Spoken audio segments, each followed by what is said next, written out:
भारत को एआई का global hub बनाने और निवेश पर चर्चा। यूएस में निर्मला सीतारमण ने की अहम बैठकें। भारतीय वित्त मंत्री निर्मला सीतारमण इन दिनों अपने अमेरिका और पेरू की 11 दिन की यात्रा पर हैं। उन्होंने इस दौरे की शुरुआत रविवार को सैन फ्रांसिस्को से की, जहां उन्होंने भारतीय प्रवासियों से मुलाकात की और कई बड़ी टेक कंपनियों के प्रमुखों के साथ बैठकें की। साथ ही सोमवार को सीतारमण ने सिलिकॉन वैली की प्रमुख कंपनियों के अधिकारियों और निवेशकों से बातचीत की। उन्होंने आर्टिफिशियल इंटेलिजेंस, एआई, डिजिटल बुनियादी ढांचे, ऊर्जा और शिक्षा जैसे क्षेत्रों में भारत अमेरिका के बीच सहयोग के नए अवसरों पर चर्चा की। सीतारमण ने वेंचर कैपिटल फर्म A16Z के जनरल पार्टनर अंजनी मिधा और संघ कंपनी VMware के CEO रघु रघुराम से मुलाकात की, जहां मीधा और रघुराम ने भारत में एआई और तकनीक के क्षेत्र में हो रहे बदलावों की तारीफ की। साथ ही भारत के साथ सहयोग की इच्छा जताई। सीतारमण ने उन्हें शिक्षा और स्वास्थ्य जैसे क्षेत्रों में एआई के इस्तेमाल के लिए साझेदारी करने को कहा। वित्त मंत्री ने आगे गूगल क्लाउड के CEO थॉमस कुरियन से भी मुलाकात की। कुरियन ने भारत की डिजिटल इंडिया पहल की सराहना की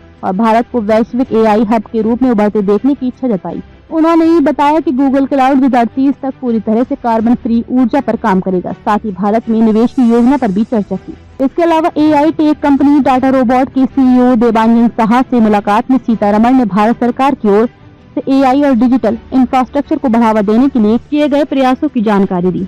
इसमें इंडिया एआई मिशन, स्थानीय भाषाओं में एआई तकनीक और IIT जोधपुर में एआई केंद्र की स्थापना शामिल है। साथ ही सीतारमण ने स्टैनफोर्ड यूनिवर्सिटी में 2047 तक विकसित भारत विषय पर भाषण भी दिया और प्रोफेसर स्टीव डेविस के साथ फायरसाइड चैट में भारत की विकास यात्रा पर चर्चा की।